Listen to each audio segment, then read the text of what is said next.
La requête de M. Laurent Gbagbo et de M. Kibafori Soro a été rejetée par la Cour africaine des droits de l'homme. Si j'attrape des gens qui manipulent les militants pour être des candidats indépendants, ce n'est pas seulement le candidat indépendant qui aura affaire à moi, mais c'est les manipulateurs. Ils vont vouloir tricher. Soyez vigilants. Mais cette fois-ci, je crois qu'eux-mêmes ont peur de tricher. Oui. Quand j'ai dit ici... Ce matin, dans 2 arrêtés rendus publics ce jeudi 26 juin 2025, la Cour africaine des droits de l'homme et des peuples, siégeante à Arusha en Tanzanie, a rejeté la requête de l'ex-président Laurent Gbagbo et déclaré irrecevable celle de l'ancien Premier ministre Guillaume Soro. Ces décisions confortent la radiation des 2 hommes de la liste électorale, les écartant de la course à la présidentielle d'octobre 2025. Dans l'affaire Laurent Gbagbo République de Côte d'Ivoire, requête Mboran 5, 2020, la Cour a examiné une série de griefs déposés par l'ancien chef de l'État. Il contestait sa radiation de la liste électorale en 2020, fondée sur une condamnation par défaut à 20 ans de prison dans l'affaire du braquage de la BC et AO, qu'il estime illégitime et non définitive. Laurent Gbagbo a invoqué plusieurs violations de ses droits fondamentaux, notamment le droit à l'égalité devant la loi, la présomption d'innocence, le droit de participer aux affaires publiques, ainsi que le droit d'être élu. Toutefois, dans son arrêt, la Cour a estimé que le requérant n'a pas démontré de traitement inégalitaire ou de manquement aux garanties d'un procès équitable.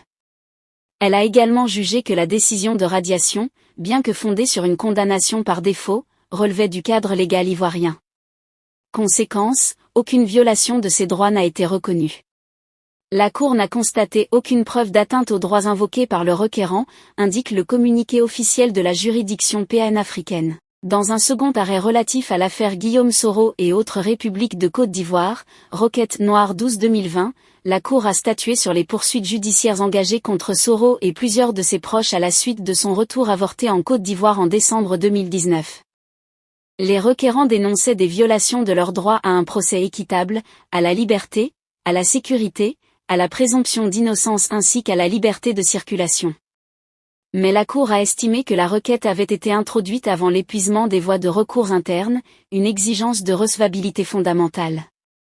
Elle a donc déclaré irrecevable l'ensemble de la requête, sans se prononcer sur le fond des accusations. Ces 2 décisions interviennent dans un contexte politique sensible, alors que la Commission électorale indépendante a déjà validé la liste électorale provisoire sans Laurent Gbagbo ni Guillaume Soros. Ces arrêts de la Cour africaine confirment leur inéligibilité, sauf retournement de situation sur le plan national. Le camp Gbagbo, comme celui de Soros, dénonce depuis plusieurs mois un verrouillage du jeu démocratique. Ces décisions risquent de raviver les tensions politiques à quelques mois d'une élection que l'opposition juge déjà biaisée. Dans les 2 affaires, l'État ivoirien a fait défaut devant la Cour.